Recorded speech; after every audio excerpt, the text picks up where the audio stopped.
Queridos e queridas, tudo certo com vocês? Olha aí o Toninho aqui, vim dar um oi, um salve, porque nós vamos trabalhar esse filósofo lindo no segundo capítulo da Epistemologia Moderna de hoje. Vamos falar sobre ele, René Descartes, correto? Queridos, alguns dados biográficos do Descartes. Nasceu em La Haye, na França, tá? No século XVI, ali você pode perceber, 1596, morreu em 1650. Ele foi um filósofo, foi matemático, foi físico. Extremamente importante para essas áreas. Um cara que vale a pena você conferir, você fazer exercício, você fazer um resumo, porque ele, além de fornecer para você um conhecimento filosófico interessante, ele vai também te levar até um diálogo interdisciplinar. Afinal, é do nome Cartesius, né? Seu nome Descartes em latim vira Cartesius, que surgiu o plano cartesiano. Ele foi o desenvolvedor, ele teve vários olhares, principalmente para a ótica, e vários campos da ciência e da matemática. Beleza? Queridos, qual foi a ideia central do Descartes? Você tem que pensar no Descartes, principalmente vestibular agora, como aquele que quer reconstruir a base da ciência.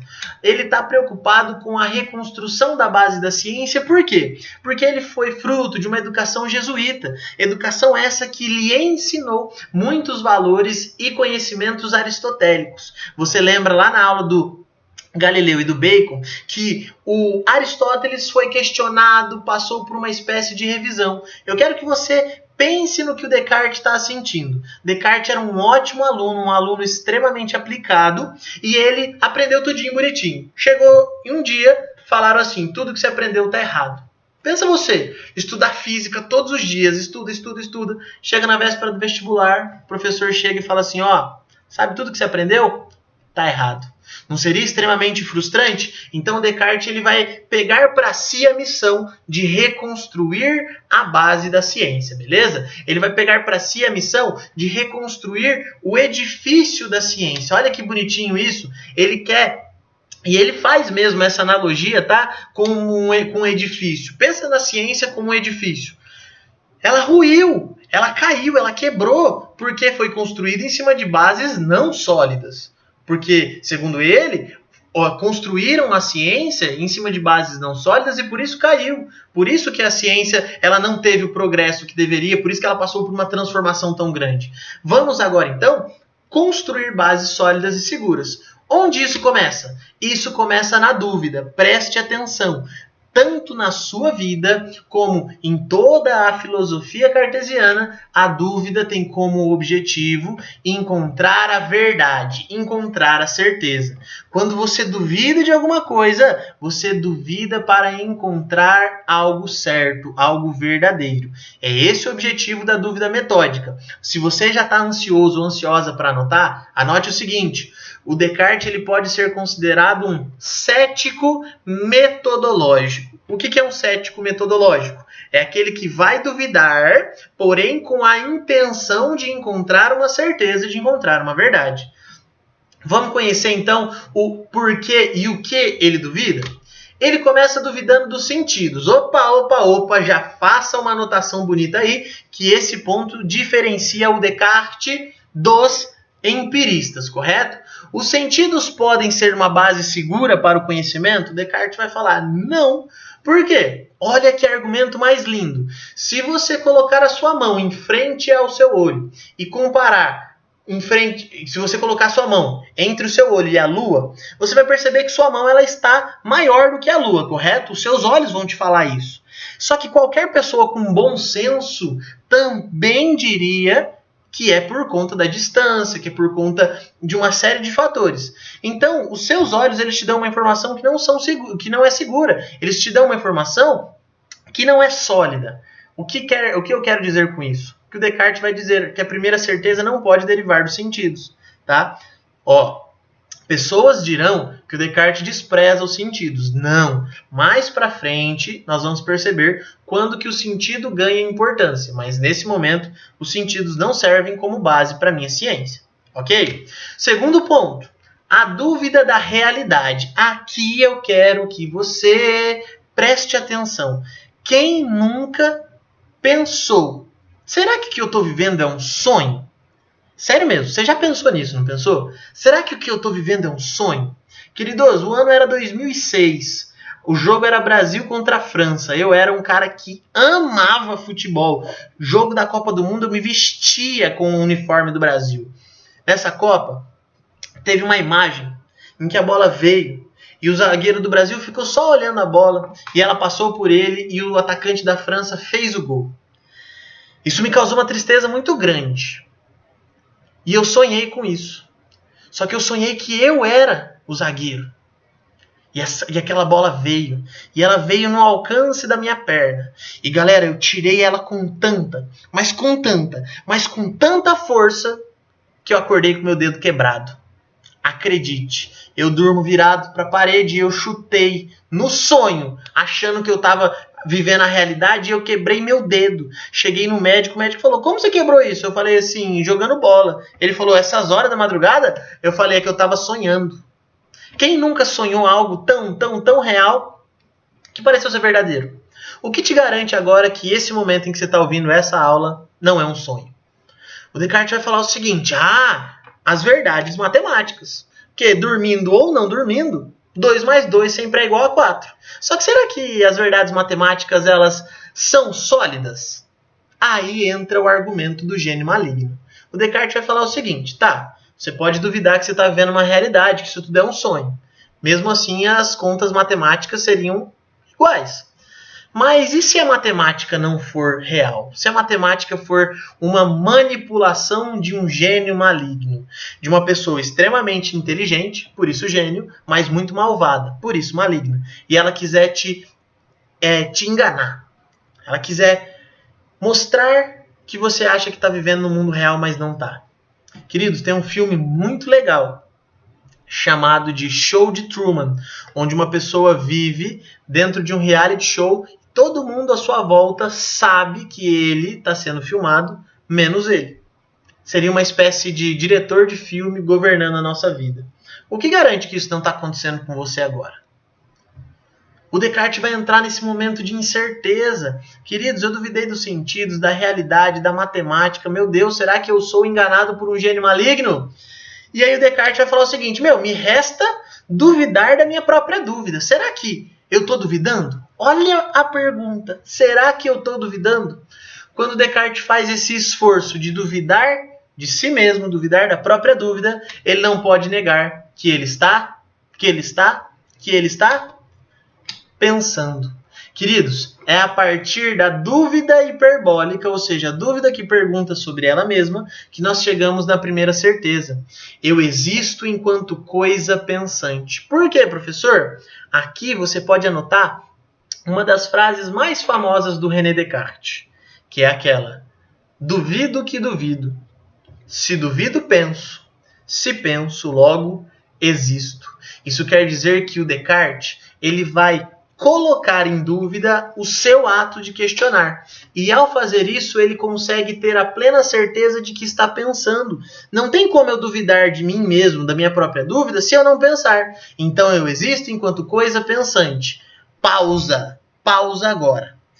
A coisa pensante, ela não tem corpo nesse momento ainda. Então eu existo enquanto alma, enquanto mente, enquanto coisa que pensa. Eu ainda não tenho certeza se o meu corpo existe, se ele é verdadeiro, tá? Qual é a segunda certeza, meus queridos? Segundo Descartes, chegamos na primeira certeza e vamos agora para a segunda. Qual é a segunda certeza? Que Deus existe. Professor, como ele chega a essa conclusão? Eu quero que você agora largue tudo e acompanhe o meu raciocínio. Na lei da física, toda ação gera uma reação. A reação nunca é maior do que a ação. Se eu dei um soco de 5 newtons, o que eu vou receber no máximo é 5 newtons. Pensa agora como é formado o nosso pensamento. Você consegue criar pensamentos? Não. Todas as coisas que você pensa, elas são derivadas daquilo que te apresentaram, daquilo que te mostraram. Então, se você pensa num garfo, é porque te mostraram um garfo. Agora vamos juntar essas ideias. Se o meu pensamento ele não cria nada, ele só é resultado, quer dizer que nessa regra de ação e reação, o meu pensamento é reação.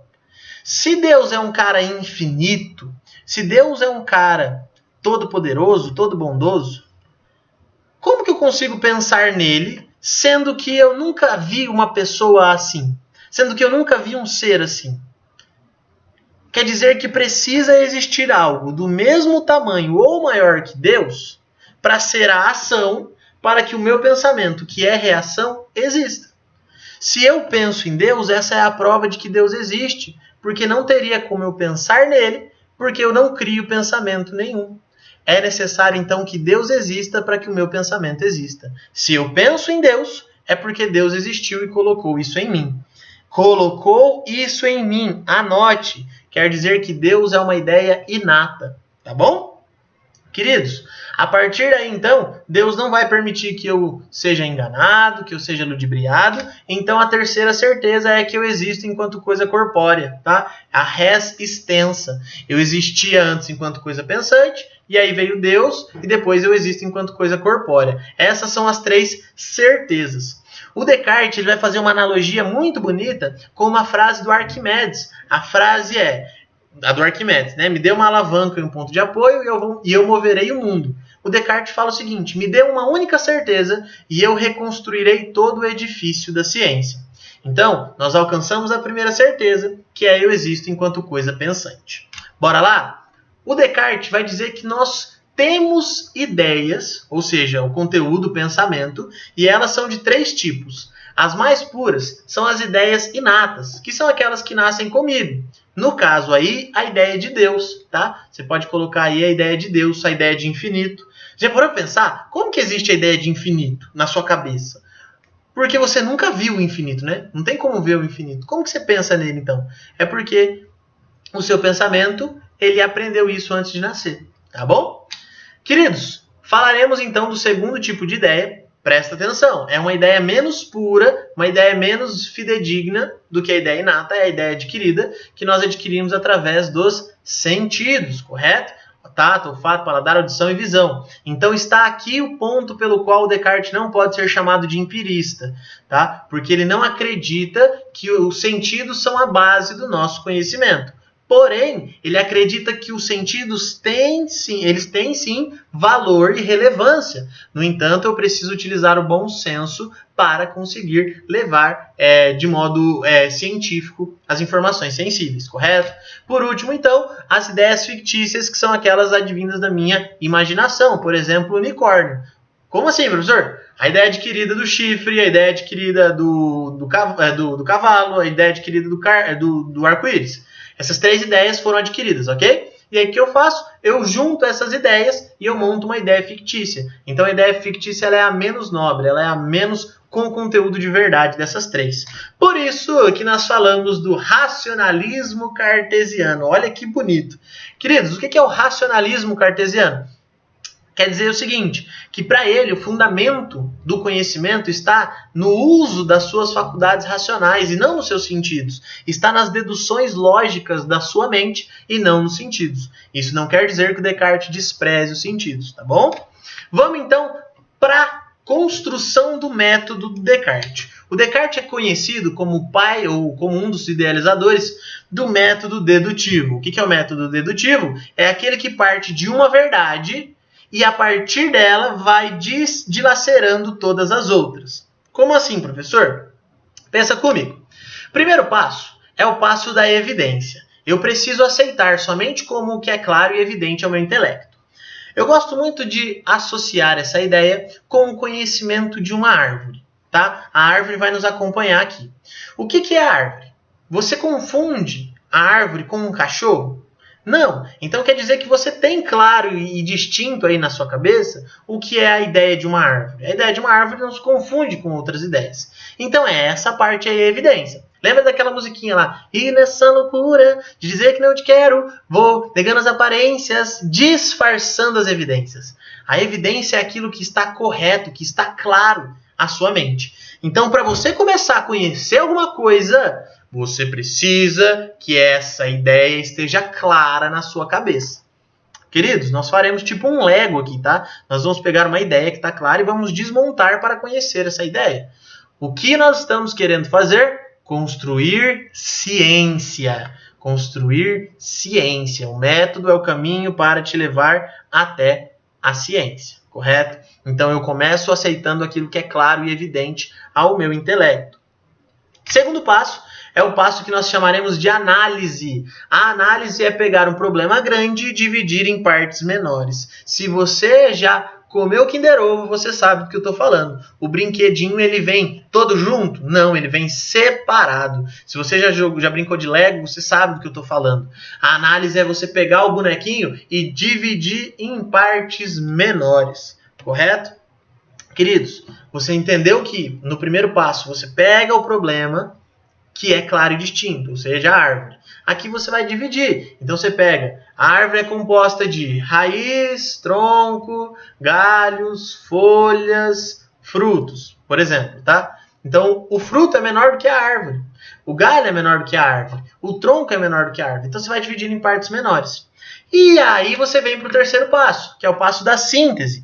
Você começa a solucionar, você começa a entender, você começa a perceber quais são as partes mais simples desse processo, para você chegar nas partes mais complexas. Por exemplo, quando você vai montar um Lego, na minha opinião, aqueles que você compra novinho, bonitinho, tem partes mais fáceis, então elas vêm primeiro. Você coloca a parte primeira. Para mim, a parte mais difícil é colar o adesivo do final, sabe? Porque sempre sai torto, faz bolha. Então quer dizer que essa, para mim, é a parte mais complexa. Ela tem que vir por último. É como se eu fosse partindo daquilo que é mais tranquilo, daquilo que é mais simples, e fosse indo nos graus de complexidade até chegar naquilo que é mais complexo. E por último, eu faço uma revisão para eu não esquecer de nenhum ponto. Eu olho para o chão e vejo se não tem nenhum Lego ali sobrando, tá? Olha que interessante. Aconteceu comigo esses dias.